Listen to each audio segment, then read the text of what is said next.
Hello everyone, आप सभी का स्वागत है फिर से एक नए वीडियो के साथ। आज की वीडियो में हम डिस्कस करने वाले हैं SSC C H S L 2021 25 April shift third discuss करने वाले हैं हम मैथ सेक्शन को। ठीक है, इससे पहले मैंने अभी आपको सिर्फ 24 की और 25 की शिफ्ट करवाई है। देखो, वैसे तो अब तक मैं कंप्लीट करवा देता, क्योंकि आपको पता है आंसर क्या है, ये काफ़ी दिन हो गए हैं, लगभग 20 दिन के आसपास हो चुके हैं। और अभी थोड़ा टाइम की कमी चल रही है, इसलिए मैं थोड़ा टाइम नहीं निकाल पा रहा हूँ। बड़ी मुश्किल से ये बीच में एक एक दो दो दिन में शिफ्ट करवा पा रहा हूँ।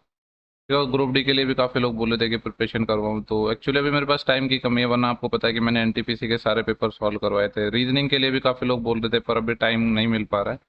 ठीक है, तो ग्रुप डी के लिए तो मैं ये करूँगा कि जब लास्ट आपका एग्जाम आएगा ना, उसके लास्ट 8-9 दिन में आपको रिविजन करवाऊंगा। ठीक है, तो चलो स्टार्ट करते हैं हम सेशन। बाकी पीडीएफ का आपको पता ही है कि टेलीग्राम चैनल पर मिल जाएगी, और लिंक वीडियो के डिस्क्रिप्शन बॉक्स और कमेंट बॉक्स दोनों ही जगह मिल जाएगा। ठीक है, अगर आपको सेशन पसंद आता है तो सेशन को लाइक कमेंट शेयर जरूर करें। ओके, तो चलो हम सीधा क्वेश्चन से स्टार्ट करते हैं, ज़्यादा टाइम वेस्ट नहीं करूंगा मैं। ठीक है, और जो इसमें बहुत आसान आसान और बेसिक क्वेश्चन होंगे, मैं कोशिश करूंगा कि उनको आपको मैं नहीं कराऊँ, आप खुद से कर लेना, क्योंकि यार जो सेम टाइप के क्वेश्चन हैं इस बार जो अच्छे क्वेश्चन है ना, वो खास पूछे नहीं गए हैं। ठीक है, देखो ये पहला क्वेश्चन इंपॉर्टेंट है, हो सकता है आपको जो ये क्वेश्चन देख के थोड़ा डर लगा हो, मतलब जो ऑप्शंस कुछ ऐसे खतरनाक से दिख रहे हैं, बट क्वेश्चन बहुत आसान है। देखो यहाँ पे क्या कहा गया है, if the average of N quantity is P. जो एन क्वांटिटी है उनका जो एवरेज है पी है, तो आपको पता है कि सम कितना होगा। एन क्वांटिटीज है, उनका सम कितना होगा, एन पी। आगे बोला है the average of M quantities Q, तो इनका जो सम कितना होगा। ठीक है, ये जो मान लो सम वन मान लेते हैं एम क्वांटिटीज का, ये था हमारा एन क्वांटिटीज का सम। ठीक है, और ये है अब हमारा एम क्वांटिटीज का सम। तो ये कितना आ जाएगा, हमारा एम क्वांटिटी है और एवरेज है पी, क्योंकि आपको पता है कि एवरेज से आप जब क्वांटिटी को मल्टीप्लाई करोगे तो सम आता है। पूछा है कि एम प्लस एन क्वांटिटीज का सम क्या, एवरेज क्या होगा। तो आपको पता है कि आपको एवरेज कैसे निकालते हैं, हम एवरेज निकाल रहे हैं एम प्लस एन क्वांटिटीज का। तो सम बटे नंबर, यानी इन दोनों का सम कितना आ जाएगा, N P plus M Q divide by number, और टोटल नंबर कितना है हमारे पास, एम प्लस एन। ठीक है, तो N P plus M Q बटे एम प्लस एन, ये ऑप्शन फोर्थ हो जाएगा। आसान क्वेश्चन था, इसमें कुछ ऐसा था नहीं, बस वेरिएबल में ऑप्शंस थे। ओके, देखो नेक्स्ट क्वेश्चन है हमारा, यहाँ पे आपको डीआई दे रखा है, जो अपीयर कैंडिडेट हैं और पास्ट कैंडिडेट हैं उनके बारे में। The graph show the number of appear candidate and passed candidate in 100, जो ये हंड्रेड्स के मल्टीपल में है, 6 डिफरेंट इंस्टीट्यूशन के। Also the question should be what is the average number in 100 of candidate to have passed per institution. मतलब जो हमारा पर इंस्टीट्यूशन है, उससे पास होने वाले जो टोटल उनका एवरेज है वो पूछा है बेसिकली। देखो पास वाला हमारा सेकंड डेटा है, तो ये कितना है, 12 और 20, 32, 32 और 8, 40, 40 और 20 कितने हो गए हमारे, 66, 66 और 18। अगर 66 में हम 10 जोड़ते हैं तो 76, और 76 में 8 और जोड़ेंगे तो कितना आ जाएगा, 84। ठीक है, 84 हंड्रेड में है, तो मतलब डबल जीरो लगा देता हूँ, और एवरेज पूछा है, ये 5 है टोटल। ठीक है, 5 से भाग देंगे तो कितना आ जाएगा, ये 5 एकम 5 और 3 34, 5 6 के 30 और 5 40, 1680 आना चाहिए। ठीक है, जो कि ऑप्शन नंबर है हमारा 4। ओके, देखो क्वेश्चन नंबर थर्ड है, ये थोड़ा अच्छा क्वेश्चन है। यहाँ पे कहा गया है कि एक सॉफ्टवेयर कंपनी है जिसमें 3 डिवीजन है, और 20, 30, एंड 40 एम्प्लॉयज़ हैं। एक में 20 लोग हैं, एक में 30 लोग हैं, और एक में 40 लोग हैं।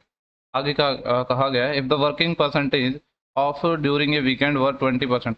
देखो किसी वीकेंड में हम बात कर रहे हैं कि जो 20%, जो 20 लोग हैं उनका जो वर्किंग परसेंटेज 20 था टोटल का, और ये 30% था, और ये कितना था, 40%। तो हमसे पूछा गया then the working percentage of the entire company during that weekend was approximately what.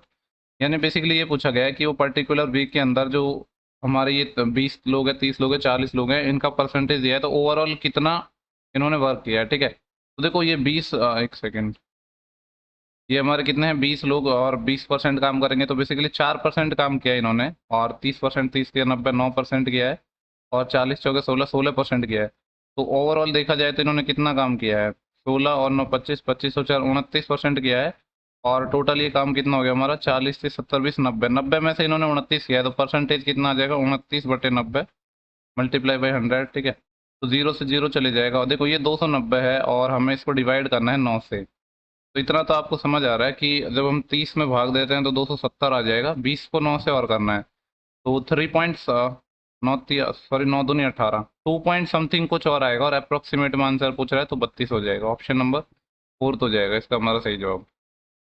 Okay, देखो क्वेश्चन नंबर 4 है, अगर आपको ऐसा क्वेश्चन कभी भी देखने को मिले ना, जब आपको लगे कि x+1/x के फॉर्म में दिया गया है, और यहाँ पे जो दिया गया है वो आप डायरेक्टली नहीं निकाल पाओगे, तो आपको कुछ नहीं करना, सिंपली यहाँ पे वैल्यू रखनी है आर की। और देखो आर की वैल्यू मैं बता देता हूँ क्या होगी, 64 है ना, इसी का कोई फैक्टर होगी। और यहाँ पे हमको 16 भी बनाना है, तो देखो सिंपली नजर आ रहा है कि अगर 8 हम रख देते हैं तो 64/8, 8 8 + 8 16 भी हो जाएगा और हमारा सेटिस्फाई भी कर गया। तो आर की वैल्यू 8 हो गई, तो हमसे ये पूछा है। ठीक है, तो काफ़ी क्वेश्चन ऐसे होते हैं जो हमारे डायरेक्ट नहीं बनते, उसमें आपको डायरेक्ट वैल्यू ही रखनी है, वरना आप इसको वैसे बनाने जाओगे तो हो सकता है आपसे क्वेश्चन भी नहीं हो। तो हमें करना है 8⁴ प्लस 1/8⁴ ठीक है। देखो 8⁴ की अगर मैं बात करूँ तो 8 को मैं लिख सकता हूँ 2⁴ और इसकी पावर 4 है, मतलब ये 2⁴ है। और 2⁴ देखो 2⁻10 हमारा होता है कितना, 1024, इसका 4 टाइम है तो ये हो जाएगा, मतलब 2 और करना है ना, 4 से गुणा, तो 4096 होगा। और ये तो पता ही है आपको, 8 का क्यूब 5 से 12 होता है, तो 40961512 ऑप्शन नंबर पहला इस सवाल का सही जवाब हो जाएगा। अच्छा क्वेश्चन था पर ऐसा खास कुछ था नहीं। आपको ऐसे सवालों में डायरेक्ट वैल्यू रखनी है, आपको कोई और दिमाग नहीं लगाना है। और वैल्यू आपकी जो हमारा फैक्टर है ना 64 अपॉन समथिंग, या जो ऊपर जो भी टर्म आएगी उसी का कोई फैक्टर मिलेगा आपको। ओके, इसके बाद देखो जो नेक्स्ट क्वेश्चन है, ये तो बड़ा ही आसान क्वेश्चन है। बोल रहा है कि 2 टाइप के मिल्क हैं हमारे, और the price of one type milk is 70 रुपये पर लीटर, और जो दूसरा टाइप का है उसका 50 है। इसके एक की प्राइस 70 है, एक की 50 है। और ओवल और जो न्यू मिक्सचर है उसको 55 के अकॉर्डिंग बेच देता है। उधर find the ratio of 2 type of milk in the new mixture, तो दूसरे मिक्सचर इसका पूछ रहा है। देखो एलिगेशन लगा दिया सिंपली हमने, ये हमारा 5 आ जाएगा, ये कितना आएगा 15, यानी देखो ये 1:3 में आया है। हमसे पूछा क्या है, find the ratio of the 2 type of milk in the new mixture, तो रेशियो पूछा है तो 1:3 आ जाएगा। देखो नेक्स्ट क्वेश्चन है हमारा, यहाँ पे बोल रहा है कि एक आदमी है जो अपनी जर्नी कंप्लीट करता है 10 घंटे में। कब करता है, जब वो 21 की स्पीड से चलता है पहली हाफ जर्नी, यानी पहली आधी जर्नी, और फिर 24 की स्पीड से चलता है सेकेंड हाफ जर्नी। तो पूछ रहा है calculate the distance travelled in kilometre, तो टोटल उसने कितनी दूरी चली। मैं मान लेता हूँ कि 2D हमारी क्या है, टोटल डिस्टेंस है, जिसमें से ये बोले कि डी डिस्टेंस है, उसने कितनी स्पीड से चली है, 21 से चली है। देन रिमेनिंग डी कितने से चली है, हमारी 24 से चली है। तो आपको पता है कि टाइम बराबर डिस्टेंस अपन स्पीड होता है, तो टाइम ही तो निकाला है हमने, इसकी वैल्यू 10 है, तो हमें यहाँ से तो डिस्टेंस चाहिए ना। तो मैं क्या करता हूँ, यहाँ पे डी तो कॉमन ले लेता हूँ। ठीक है, और आपको पता है कि इन दोनों का एलसीएम कितना आएगा। देखो 21 में हमारा 3 और 7 है, और जो 24 है उसमें 3 और 8 है। तो एक तो 3 तो आना ही है, और 7 8 का एलसीएम 56 आना है, यानी बेसिकली कितना हो जाएगा, 150 और 168 हो जाएगा ये। ठीक है, तो 168 हमारा एलसीएम आ जाएगा। और ये 8 टाइम हो जाएगा, 6 टाइम हो जाएगा ये, क्योंकि नहीं सॉरी 7 टाइम हो जाएगा ये, 7 टाइम हो जाएगा इसका। ये हमारा 10 है, देखो ये 15 है और ये 10 है, 5 से काटूंगा तो ये 2 टाइम और ये पूरा 3 टाइम कट जाएगा। ठीक है, और देखो यहाँ से मैं आपको और काट देता हूँ, ये जो 3 से ये नीचे वाली वैल्यू कट जाएगी, 3 पंजे 15, बचे 1 3 6 की 18, और ये 2 से इधर मल्टीप्लाई हो जाएगा, तो यहाँ से डी निकल के आ जाएगा 56 दूनी 112। लेकिन हमें तो 2D चाहिए, तो 2D कितना हो जाएगा, 112 का डबल 224। देखो सिंपली कहा गया है कि दो सर्कल है हमारे, ये मैं 2 सर्कल बनाने की कोशिश करता हूँ, कुछ इस तरीके से हमारे 2 सर्कल हैं। ठीक है, इनकी एक डायरेक्ट कॉमन टेंजेंट है, कुछ इस तरीके से, इसको हम बोलते हैं डायरेक्ट कॉमन टेंजेंट DCT। यहाँ पे बोल रहा है कि 2 सर्कल है जिनकी रेडियस है वो 4 और 7 है, इस वाले की रेडियस हमारी 4 है। ठीक है, यहाँ से इसको मिला देते हैं, ये 4 है, और जो दूसरी वाली रेडियस है वो कितनी है, ये हमारी 7 है। पूछा है जो सेंटर की डिस्टेंस है ना वो 12 सेंटीमीटर है, इन दोनों के जो सेंटर है उनकी जो डिस्टेंस है, इसका सेंटर O1 मान लेता हूँ, इसका O2 मान लेता हूँ, ये 12 है। तो हमसे पूछा है जो डायरेक्ट कॉमन टेंजेंट है, इसकी लेंथ पूछा है। तो देखो इसकी लेंथ अगर D मान लूँ, तो ये कुछ भी मान लो, आप x मान लो, तो ये x जो निकालने का तरीका क्या होता है, ये बराबर होता है √D²। ये D क्या है हमारा, ये जो सेंटर के बीच की डिस्टेंस है, माइनस, देखो ये हिंदी में इसको बोलते हैं शायद अनुप्रस्थ स्पर्श रेखा, ये हो जाता है R1 - R2 का होल स्क्वायर। ठीक है, तो आपको बताया D 12 है, 12 का 144 हो जाएगा, माइनस R1 - R2, 7 - 4 3, 3 का स्क्वायर 9, और जब 144 में से 9 जाएगा तो कितना बचेगा हमारा, 135। ठीक है, और 135 को आपको पता है कैसे लिख सकते हो आप, 15 × 9 और उसका अंडर रूट। अब 9 का तो 3 आ जाएगा, और 15 का कितना आ जाएगा, निकलेगा ही नहीं, तो 3√15 आ जाएगा, जो कि ऑप्शन नंबर हमारा 4 गिवन है। इसके बाद देखो क्वेश्चन नंबर हमारा 8 है, ऐसा क्वेश्चन पहले भी पूछा गया है। देखो इस क्वेश्चन में आपको ओवरऑल इजी क्वेश्चन देखने को मिलेंगे, लेकिन स्टार्टिंग के क्वेश्चन है ना वो इन्होंने अच्छे डाल दिया, आप देखना भी 1 2 क्वेश्चन के बाद सारे आपको इजी मिलेंगे। बोल रहा है कि पी की वैल्यू 11 है, तो हमसे पूछा गया है कि इसकी वैल्यू क्या होनी चाहिए। तो देखो आपको, देखो वैसे तो नज़र आना चाहिए, नहीं आ रहा है तो मैं यहाँ इसको मल्टीप्लाई कर देता हूँ, ये है P⁴ प्लस, ठीक है, इसको जैसे अंदर मल्टीप्लाई करूँ तो ये देखो 3P² आएगा प्लस 3P आएगा, इतना हमारे पास आ रहा है ना। आपको पता है कि p+1 का होल क्यूब क्या होता है? a+b का होल क्यूब होता है a cube plus b cube plus 3a²b plus 3ab²। ये होता है हमारा। देखो यहाँ पे हमारे पास p क्यूब है, 3p² है, 3p है, सिर्फ 1 की कमी है ना। तो क्या करते हैं हम इस इक्वेशन में, इस इक्वेशन में हम क्या करेंगे, यहाँ पे 1 तो जोड़ देंगे और 1 को ही माइनस कर देंगे। जिससे होगा क्या, जब 1 जोड़ने पर हमारा ये क्या बन गया, क्यूब बन गया। ठीक है, तो ये क्या बन जाएगा हमारा, जो पहली वाली टर्म है ये तो p+1 का होल क्यूब बन जाएगा और ये -1 है। अब p की वैल्यू रख देते हैं, p की वैल्यू 11 है, तो 11 + 1 12, तो 12 का क्यूब और -1। आपको पता है 12 का क्यूब 17 28 होता है, उसमें से 1 माइनस करेंगे तो 17 27 हो जाएगा, जो कि ऑप्शन नंबर हमारा थर्ड हो जाएगा। ओके, देखो क्वेश्चन नंबर हमारा जो 9 है, ये सिंप्लीफिकेशन का क्वेश्चन है और बहुत आसान क्वेश्चन है। इसको मैं आपको सॉल्व नहीं करवाऊंगा, आपको इसको खुद से करना है। ठीक है, हम नेक्स्ट क्वेश्चन पे चलते हैं। तो नेक्स्ट क्वेश्चन हमारा क्या है? ओके, देखो जो नेक्स्ट क्वेश्चन है, यहाँ पे हमसे कहा गया है कि the ratio of income of A to B is 4:3। A और बी के बारे में कहा गया है कि जो इनकम का रेशियो है वो क्या है, 4:3 है। ठीक है, ये इनकम का रेशियो है। आई लिख दिया मैंने इसको। बोल रहा है कि जो एक का एक्सपेंडिचर है, जो एक का खर्च है, एक का व्यय है, वो 5/12 है इसकी इनकम का। देखो इनकम का 5/12 करना है तो मेरे को क्या करना पड़ेगा, इसमें 12 से डिवाइड करना है। ठीक है, तो इसको 12 बनाने के लिए मेरे को 3 का मल्टीपल अगर मैं बना लूँ तो कैलकुलेशन ज़्यादा आसान है। लेकिन इसके साथ ए और बी भी तो है, तो बी का भी मैं देख लेता हूँ। यहाँ पे है 7/15।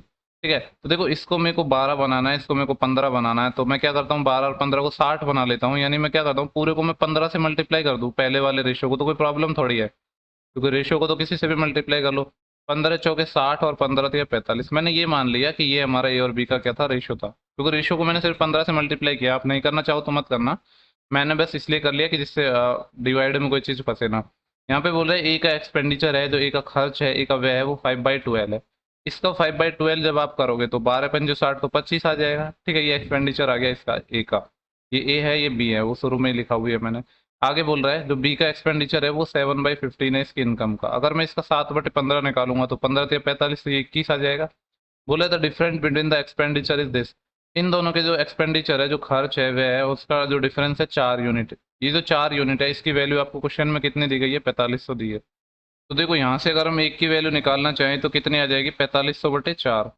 लेकिन हमें वैल्यू चाहिए 45 की, तो 45 से मैं कर देता हूँ मल्टीप्लाई। ठीक है, अब इसको सॉल्व करना है सिंपली हमें। देखो अब इसको सॉल्व करना है तो आपको पता है कि अब जब 4 से इसको काटोगे ना, तो ये कितना जाएगा, 1125 टाइम, इतना ही जाएगा ना। अब देखो करना क्या है, 1125 को हमें मल्टीप्लाई करना है 45 से। 45 को मैं ऐसे लिख दूं 40+5, कोई प्रॉब्लम तो नहीं है ना किसी को? अब देखो 40 से मल्टीप्लाई करने का मतलब है 4 से मल्टीप्लाई करना है और 0 चिपका दूंगा। और 4 से तो हमने अभी डिवाइड ही किया था, मतलब ये 45 सही आएगा और इसके साथ एक 0 और आ जाएगा, यानी 45,000 प्लस। अब 5 से मल्टीप्लाई करना है इसको। तो देखो अगर 1000 होता, 1000 को जब हम 5 से मल्टीप्लाई करते तो 5000 आता। ठीक है, लेकिन 125 था, मतलब 125 एक्स्ट्रा था ना, इसको 5 से और करोगे तो 625 और आएगा। तो 45 और 5 50,000, 50,000 और ये आ जाएगा 50,625। 50625 ऑप्शन नंबर 4 है इस सवाल का, हमारा सही जवाब हो जाएगा। ठीक है, कोई प्रॉब्लम नहीं होनी चाहिए इसमें। इसके बाद देखो जो नेक्स्ट सवाल है, हो सकता है इसको समझने में काफ़ी लोगों को मतलब करने में समस्या आई हो। वैसे देखो मैं आपको डायरेक्ट बता देता हूँ, आपको एक रिजल्ट पता होना चाहिए। जब हमारा a+b, ए क्या है, एंगल है, बी भी एंगल है, इनका सम 45 डिग्री हो या फिर हमारा हो 225 225 डिग्री, देन उस केस में क्या होता है, 1+tan थीटा। ठीक है, ए लिया है ना हमने, तो ए ले लेते हैं, 1+tan ए 1+tan बी। ठीक है, ये एडवांस आइडेंटिटी है, उनके अंदर आता है ट्रिग्नोमेट्री की, इसकी वैल्यू होती है 2। ठीक है, जिन लोगों को ये पता थी ना, और ऐसा नहीं है कि ये लोगों को पता नहीं होगी, आपको पता है कि 35 + 10 45 हो रहा है, तो इसका आंसर 2 था। कितने सेकंड का था, 5 सेकंड मैक्सिमम। और बहुत से लोगों को ये आइडेंटिटी याद होगी, क्योंकि मुझे याद है तो आपको भी याद होगी, काफ़ी लोगों को आप में से याद होगी। ठीक है, चलो मैं मान लेता हूँ कि काफ़ी लोगों को ये याद नहीं है, तो मैं काम करता हूँ, इसको तो मैं साइड में कर देता हूँ। ओके, तो ये आइडेंटिटी मैंने आपको साइड में खिसका दी है। अब मैं इसको आपको बेसिक से सॉल्व करके बताता हूँ, क्योंकि आप में से बहुत से लोग ऐसे होंगे जो कहेंगे कि हमें ये आइडेंटिटी नहीं पता है, तो बेसिक से सॉल्व करके बताना है। ठीक है, तो क्योंकि अगर आपको नहीं पता है तो आपको एग्जाम में क्वेश्चन सॉल्व तो करना था। तो देखो कैसे करते हैं हम इसको, ये है हमारा, एक सेकंड में दूसरा कलर लेता हूँ, यहाँ पे थोड़ा स्पेस चाहिए होगा। ये है 1+, देखो ये जो टेन है ना, इसको मैं क्या लिख सकता हूँ, अगर मैं इसको इस तरीके से लिख दूँ 45 - 35, तो कोई तकलीफ तो नहीं है ना आपको? क्योंकि है तो वही चीज़, 35 इसलिए लिखा है क्योंकि यहाँ पे 35 है और ये है हमारा 1+10 35।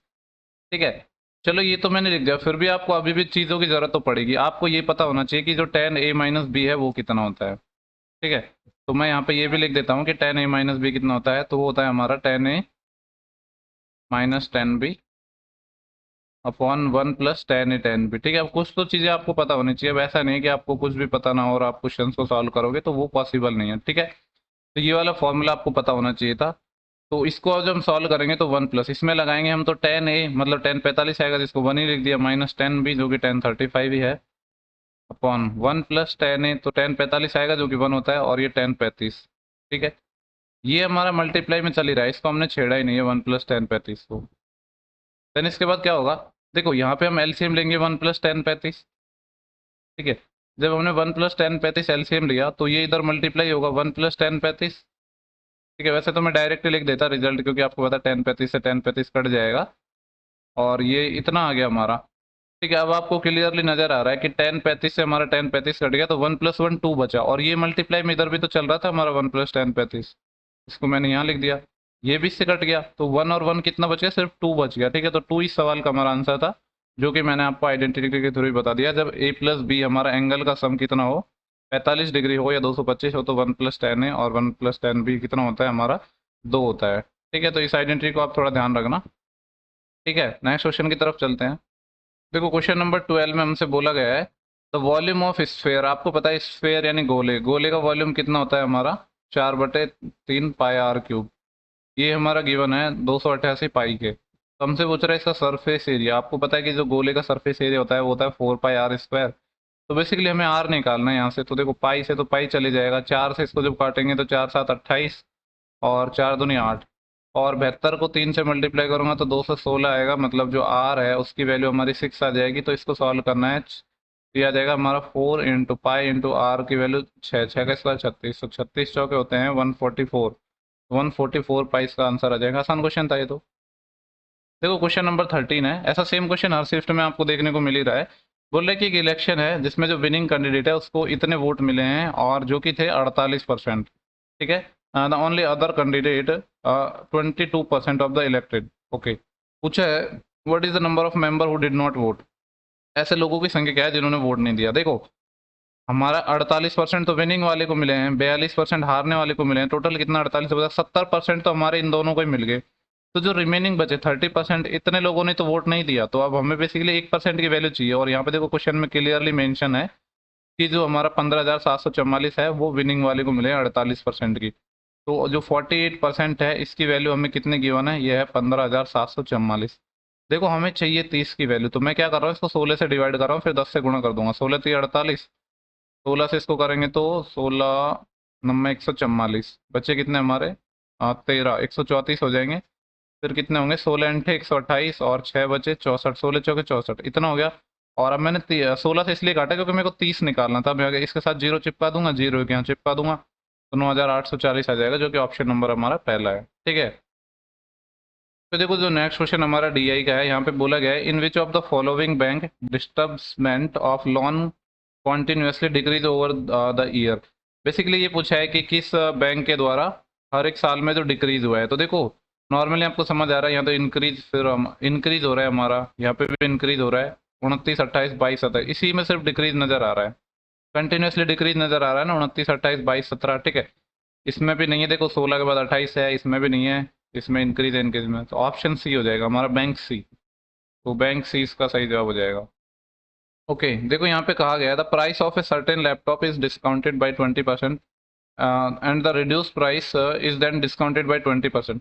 देखो बेसिकली ये है कि 20% के दो सक्सेसिव हमने डिस्काउंट दिए हैं, तो हमसे पूछ रहा है कि इक्विवेलेंट सिंगल डिस्काउंट किसके बराबर होगा। तो आपको पता है कि ए प्लस बी जब डिस्काउंट की बात है तो ए बी माइनस 100 वाले फॉर्मूले हम लगा देंगे, तो कितना आ जाएगा, 20 20 40, और 400/36 आ जाएगा। ठीक है, आप वैल्यू रख लेना, सिंपल है, 20 + 20 40, माइनस 20 × 20/100, तो 400 में जब आप 100 का भाग दोगे तो 4, तो 40 - 4 हमारा 36 आ जाएगा। ओके, देखो ऐसे क्वेश्चंस में काफी लोगों को प्रॉब्लम होती है, पर आप इसको रेशियो से बनाओ तो ये बहुत क्वेश्चन एकदम आसान है। ठीक है, क्या बोला क्या है कि एक जो मैन है वो सेल करता है अपने सामान को 4% लॉस पर। देखो ये बोल रहा है कि ये 4% लॉस पर सेल कर रहा है, 4% मतलब होता है 1/25, यानी ये बोल रहा है कि ये 25 से 24 में सेल करता है। ठीक है, लेकिन आगे यहाँ पे कहा गया है but he gives 20 gram instead of 40 ग्राम, यानी ये 40 ग्राम की जगह क्या करता है, 20 ग्राम ही तोलता है। ठीक है, तो वेट की बात आती है ना, तो रिवर्स रेशो, जो रेशो है वो हमारा रिवर्स हो जाता है। ये तो हमारा वेट के बारे में कहा गया कि जो दुकानदार है वो हमारा डिसऑनेस्ट है, बेईमान है, 40 ग्राम की जगह 20 ग्राम में तोलता है। तो प्रॉफिट क्या होगा, जो प्राइस है या प्रॉफिट है वो जस्ट रिवर्स हो जाता है। तो ये 20 से 40 तोल रहा है, मतलब 1 से 2। ठीक है, तो ये 1 से 2 आ गया, तो ओवरऑल निकाल लेंगे, तो ओवरऑल आ गया हमारा 25 से 48। जबकि आपको पता है चीज़ें तो हमारी 100 पे निकलती हैं, तो अगर मैं इसको 4 से मल्टीप्लाई कर दूँ तो ये 100 आ जाएगा कि नहीं। और इसको मैं 4 से मल्टीप्लाई कर दूँ तो कितना आएगा, 4 8 32, असल 3 4 4 16 और 3 19। ठीक है, 100 की चीज़ 192 में दे रहा है, तो प्रॉफिट कितना हो गया, 92%। यही हमसे पूछा है, जो कि ऑप्शन नंबर हमारा सेकंड हो जाएगा। ठीक है, इसमें कोई प्रॉब्लम वाली बात है नहीं। देखो क्वेश्चन नंबर 17 आसान क्वेश्चन है। बोल रहा है कि ये किसी काम को 12 दिन में कर सकता है, बी 30 दिन में कर सकता है, और वो अल्टरनेट काम करते हैं, तो कितने दिन में काम होगा। ठीक है, ऐसे क्वेश्चन आपने दुनिया भर के पढ़े होंगे, तो इस क्वेश्चन को आप खुद से बना लेना। मैं नेक्स्ट क्वेश्चन की तरफ चलता हूँ, जो बहुत आसान क्वेश्चन है ना, बेसिक बेसिक, उनको हम नहीं करवाएंगे।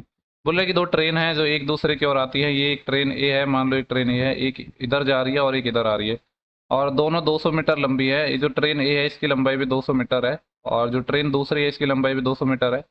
ठीक है, अपोजिट डायरेक्शन में चल रही है, और 10 सेकेंड में एक दूसरे को क्रॉस कर रही है। एक ट्रेन है उसकी स्पीड 90 है, दूसरे की हमें नहीं पता। आपको पता है कि जब अपोजिट डायरेक्शन में आती है तो जो स्पीड है, जो हमारी रिलेटिव स्पीड है, जो सापेक्ष चाल है, वो क्या हो जाएगी, जुड़ जाएगी, 90 + x हो जाएगा।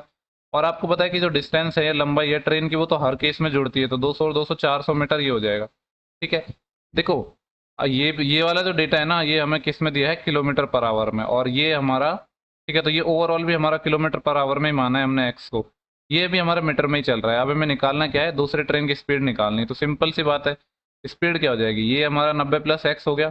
ठीक है, ये तो हमारी स्पीड हो गई। इसको हम मीटर पर सेकंड में बदल रहे हैं, अभी बाद में हम बदल लेंगे इसको किलोमीटर पर आवर बराबर डिस्टेंस अपॉन टाइम। डिस्टेंस तो 400 है, और टाइम सेकंड में हमारा कितना है, 10 सेकंड। ठीक है, तो यहाँ से जब अगर इसको मैं सॉल्व करूंगा, तो आपको पता है 0 से 0 चले गया, 5 से 8 टाइम चले गया, तो 90 + x कितना आ गया, 18 × 8, और 18 × 8 जहाँ तक मुझे याद है शायद 144 होता है।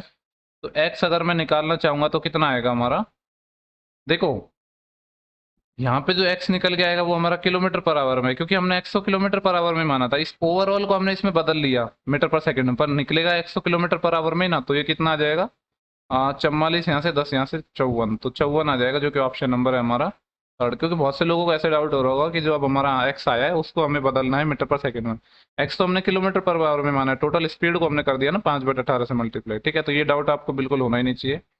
कहा गया है कि the distance travel by person varies directly the duration of the journey if the person travels 378 kilometre 7 घंटे में। ठीक है, तो डायरेक्ट भी पता है आपको, स्पीड निकल जाएगी यहाँ से 370 किलोमीटर 7 घंटे में तय कर रहा है, तो स्पीड कितनी हो जाएगी, 7×5 = 35, और बचे कितने, 2 7 स्पीड 54 होगी। तो बोल रहा है कि 918 किलोमीटर को दो तय करने में कितना टाइम लगेगा। ठीक है, तो ये तो आसान ही क्वेश्चन है। 9 से काट लेते हैं, 9 6 = 54, 9 एकम 9, 9 दूनी 18, और आपको पता है कि 6 एकम 6, 6 7 42, 17 आ जाएगा इसका। ओके, देखो क्वेश्चन नंबर 20 है हमारा। एसआई का क्वेश्चन है। जनरली पता नहीं लोग क्यों एसआई सीआई के क्वेश्चन देख के डर जाते हैं, जबकि ऐसा कुछ खास क्वेश्चन भी नहीं पूछे जाते आजकल। ठीक है, मैं इसको आपको दो तरीके से बता देता हूँ। एक तो आपका जो बेसिक तरीका है वो, एक दूसरा है हमारा, वो भी तरीका मैं बता दूंगा। देखो पहले मैं बेसिक से बताता हूँ आपको।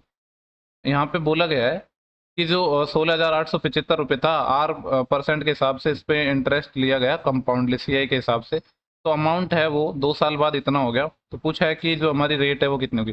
देखो अगर पहले के इसमें मैं ब्याज निकालना चाहूँ तो 19,683 हमारा अमाउंट हो गया 2 साल बाद, और प्रिंसिपल था 16,875।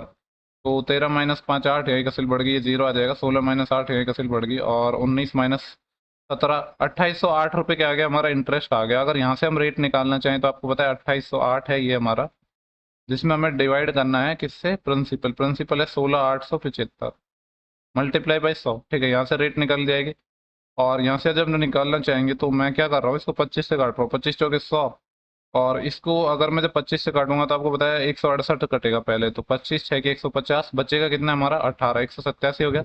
25 अंत 175, अब बचेंगे 12, और 25 पंजे 125, इतना हो गया। ठीक है, अब इसको हम काट लेते हैं वापस। तो देखो ये जो, वैसे मैं आपको बता दूं, ये 2 साल बाद हमारा अमाउंट निकल के आ रहा है, यानी जो रेट है ना ये 2 साल के आ रहे हैं। ठीक है, हमें निकालने 1 साल की है। तो यहाँ पे देखो क्या हो जाएगा, ये हमारा कुछ कट रहा है क्या, 6 और 5 11 और 7 18, 8 और 10 18, 9 से कट जाएगा। देखो ये 9 7 63, और बचेंगे कितने हमारे, 4 9 5 45, और 9 3 27, बचा हमारा 1 10 9 एकम 9 9 दूनी 18, इतना हो गया। और कुछ कट नहीं रहा है तो एक काम करते हैं इसको, बस तो 12 हो गया, 3 1 4 2 6, 3 से भी कट ही जाएगा वापिस ये। ऐसे तो मुझे लग रहा है कॉम्प्लिकेटेड हो गया। 3 से काटेंगे 25 और 3 एकम 3 3 चौक 12, 4 से मल्टीप्लाई करूंगा तो ये आएगा 416/25। तो 25 एकम 25 और बचेंगे कितने हमारे 16, 166 हो गए। 25 6 के 150 और बचे कितने हमारे 16 160 ना। देखो 16.66 के आसपास आएगा। तो हमें तो एक साल का निकालना है, तो आपको पता ही है एक साल का कितना हो जाएगा, 8% हो जाएगा। क्योंकि देखो सक्सेसिव होता है ना, 8 + 8 + 8 × 8/100, यही तो होता है हमारा। तो ये कितना होगा 16.64 के आसपास आएगा, तो 8% हो जाएगा हमारा। ठीक है, ये तो चलो एक तरीका हो गया। दूसरा जो तरीका है आपको वही यूज करना है जो मैं बताने जा रहा हूँ। आपको पता है कि हम डायरेक्टली रेशो निकालेंगे ना, किसका, अमाउंट और प्रिंसिपल का, फिर उसका स्क्वायर रूट ले लेंगे। क्योंकि हमें जो दिया है वो 2 साल का दिया है, तो जब एक साल का निकालना हो तो हम क्या करते हैं, स्क्वायर रूट। 3 साल का दिया हो तो क्यूब रूट लेते हैं। तो ये हमारा 19683 अमाउंट है, और प्रिंसिपल कितना है 16875। ठीक है, तो इसको सॉल्व करना हमारा बस अभी काम है। तो यहाँ पे 7 8 15 और 7 22 27 हो गया, 10 और 16 और 3 19 27, 9 से कटेगा देखो यूँ। 9 से मैं नीचे वाले को काट रहा हूँ, तो 9 एकम 9 बचेंगे कितने हमारे 7 78, 9 8 72 और बचे 6 67, 9 7 63, 4 9 5 45। इसको जब 9 से काटूंगा तो 9 दूनी 18, बचे 1 16, 9 एकम 9 7 78, 9 8 72, 6 63, 9 7 63। ठीक है, वापस देखो कटना चाहिए किससे, 8 7 15 18 है ये भी, और 8 1 9 और 5 14 और 7 21। 3 से कटेगा देखो अभी, 3 7 21 और 3 दूनी 6, बचे कितने 2 27, 3 हम 27 और ये कितना हो गया 3 6 के 18। बेसिकली 625 ही है ये। तो देखो इसको क्या लिख सकते हैं, आपको पता है कि ये 27 का स्क्वायर है और ये 25 का स्क्वायर है। ठीक है, तो जब हम स्क्वायर रूट लेते हैं तो बेसिकली 27 से 25 आएगा एक साल का। तो 25 से कोई चीज़ 27 हो रही है, 2 का ब्याज है कितने पे 25 पर, रेट निकालने के लिए 100 से मल्टीप्लाई। तो आपको पता है जब ये 25 से 4 टाइम कट जाएगा और 2 चौके 8%, तो 8% इसका आंसर आएगा। और ये जो मेथड 2 है ना, यही आपको अप्लाई करना है, यही अच्छा तरीका है। पर मैंने आपको दोनों तरीके बता दिए हैं। देखो नेक्स्ट क्वेश्चन हमारा बोल रहा है the length of 3 side of a triangle are 3 4 and 5। पूछ रहा है कि एरिया क्या है। देखो इतना भी कोई आसान क्वेश्चन पूछता है क्या, 3 4 12 का आधा 6 हो जाएगा, क्योंकि आपको पता है 3 4 5 क्या है, राइट एंगल ट्राइंगल की साइड है। ठीक है, 6 हो जाएगा इसका answer. What is the least positive value of A in the number this which is divisible by 9। देखो एक नंबर है, इसको मैं यहाँ पे वापस लिख देता हूँ, 3 4 2 7 8 a 2 5 9 7। ये 9 से डिविजिबल है। आपको पता है कि 9 से डिविजिबल है, मतलब सम ऑफ डिजिट 9 से डिविजिबल होना चाहिए। तो 9 के मल्टीपल वाले को तो हम क्या करते हैं, हटा ही देते हैं। ठीक है, तो देखो ये 9 है, 7 और 2 9 है, इसको हटा देते हैं। ये 5 और 4 9 है, इसको हटा देते हैं। 2 और 7 9 इसको हटा देते हैं। बचा क्या, यहाँ से 3 बचा है और यहाँ से 8 बचा है, 11। 11 प्लस ए है, ये 9 से डिवाइड होना चाहिए, इसका मतलब है ए को हमें 8 लेना पड़ेगा। तो पूछा क्या था, कुछ गड़बड़ कर दिया, नहीं सॉरी 18 होगा ना, तो 7 लेना पड़ेगा, 11 और 7 18। तो इसका 7 आंसर आ जाएगा। ओके, देखो ये डीआई का क्वेश्चन है। यहाँ पे पूछा क्या है, in which country did the players score in maximum number of run in aggregate during the 4 year taken together. बोल रहा है कि सिंपल सा पूछ रहा है कि किस टीम है, कंट्री ने वो सबसे ज्यादा रन बनाए। तो बेसिकली सम करके देख लो, जिसका सम ज्यादा होगा वही हमारा क्या हो जाएगा, आंसर हो जाएगा। तो देखो यहाँ पे आपको देखते ही समझ आ रहा होगा, यहाँ पे 3 3 2 के उसमें चल रहे हैं। यहाँ पे हमारे 40 33 में चल रहे हैं। सबसे बड़े नंबर में कोई यही नजर आ रहे हैं, क्योंकि देखो आप कंपेयर करो ना, ये दोनों 50 50 हैं, ये इससे 10 ज्यादा है, और ये तो 38 38 ही है। तो ओवरऑल आप सम करके देख लो, डी का ही ज्यादा आएगा। ठीक है, क्योंकि जो डेटा है उसको वर्बली भी आप देख सकते हो, क्योंकि आपको पता है ये दोनों तो होने से ही रहे। और इन दोनों की जब मैं कंपेयर कर रहा हूँ तो 50 50 तो सेम ही है, इसमें 38 38 सेम है। ठीक है, ये 40 है, ये 50 है, ये 10 ज्यादा है। और देन इसके बाद क्या है हमारा, ये 45 है, ये 62 है। देखो ये वैसे ही काफी ज्यादा हो गया, 10 तो ऑलरेडी ज्यादा था और ज्यादा हो गया, तो डी है इसका हमारा आंसर हो जाएगा। ठीक है, तो कभी कभी ऐसा होता है कि आप चीजों को डायरेक्टली कितना देख पाते हो, उस हिसाब से भी हमारे क्वेश्चन बन जाते हैं। नेक्स्ट क्वेश्चन है, बोले कि एक शॉपकीपर है जो 25% का डिस्काउंट ऑफर करता है। उसके बाद क्या हो रहा है, एक फर्दर 8% का और डिस्काउंट दे रहा है। तो बोल रहा है कि जो 2500 रुपये का हमारा टेबल लैंप है उसको कितने में सेल करेगा, मतलब कस्टमर को कितने का पड़ेगा। तो देखो या तो आप इनका सक्सेसिव निकाल लो 25 और 8 का, या आप नॉर्मली कर लो। देखो सक्सेसिव लगाओगे तो आपको पता है कि डिस्काउंट है 25 + 8 -25 × 8/100, ये हो जाएगा हमारा। ठीक है, तो ये तो हो गया 33 और 25 से 4 टाइम 100 यानी 33 माइनस 2 31% का हमारा डिस्काउंट हो गया। तो सेल कितने में करेगा? 69% में। तो 2500 का 69% निकालना है तो 25/69 हो जाएगा, 100 से 100 कट जाएगा। और 25 नंबर 225 असिल 22 और 25 छः के 150, 150 और 22 कितने हो जाएंगे? 172, 1725 आ जाएगा, जो कि ऑप्शन नंबर हमारा पहला ही है। ओके देखो ये हमारा लास्ट क्वेश्चन है। यहाँ पे बोले कि एक रेक्टेंगुलर हमारा क्या है, वाटर टैंक है, जिसकी हमें हाइट, लेंथ और ब्रेथ सब दी गई है। पूछा है कि कितना लीटर है ये वाटर होल्ड करेगा। बेसिकली देखो तीनों चीजें दी गई हैं, यानी ये क्या होगा हमारा क्यूबॉइड शेप में होगा। और इसका हमें क्या निकालना है? वॉल्यूम फाइंड करना है। देखो आपका जो वॉल्यूम है वो मीटर क्यूब में निकल के आएगा, जबकि यहाँ पे हमसे पूछा गया लीटर में। तो आपको पता है 1 मीटर क्यूब है वो 1000 लीटर के बराबर होता है। ठीक है, तो आप पहले वॉल्यूम निकाल लो। तो LBH होता है हमारा वॉल्यूम। कोई भी वैल्यू आगे पीछे कर दो उससे फर्क पड़ेगा नहीं। 1.5 है, इसको मैंने 3/2 लिख दिया, 3 को 3 और लिख दिया, और जो 3.5 है इसको मैंने 7/2 लिख दिया। तो अगर मैं इसको सॉल्व करूंगा तो कितना आएगा मेरा? 3 3 9 9 7 63, 63/4। और इसको 100 से 1000 से मल्टीप्लाई भी तो करना होगा लास्ट में, क्योंकि लीटर में बदलना है। 400 से 250 टाइम कट जाएगा। जब मल्टीप्लाई करेंगे तो जीरो लास्ट में आ ही जाएगा। और 25 से मल्टीप्लाई करना है, 25 या 75। ठीक है, वैसे देखो 50 एक ही ऑप्शन में आ रहा है लास्ट में, तो ज्यादा कुछ सोचना नहीं था, सॉल्व भी कर लेते हैं। 7 कैरी आई ना, और 25 छः की 150, 150 और 7 157। तो ये हमारा हो जाएगा ऑप्शन नंबर थर्ड। ठीक है, तो ये हमारे पूरे 25 सवाल होंगे। देख रहे हो आप, मुश्किल से 2-3 क्वेश्चन ऐसे थे जो ठीक ठाक थे, बाकी सारे क्वेश्चन क्या हैं, इजी ही पूछे गए हैं। ठीक है, तो ये हमारी 25 मई की शिफ्ट थर्ड हो चुकी है। आने वाले वीडियोस में हम बाकी की शिफ्ट के बारे में चर्चा करेंगे। देखो वीडियो आने में अभी थोड़ा डिले हो रहा है, जिसका रीजन मैंने आपको बता दिया कि अभी थोड़ा टाइम नहीं मिल पा रहा है। चलो मिलते हैं नेक्स्ट वीडियो में।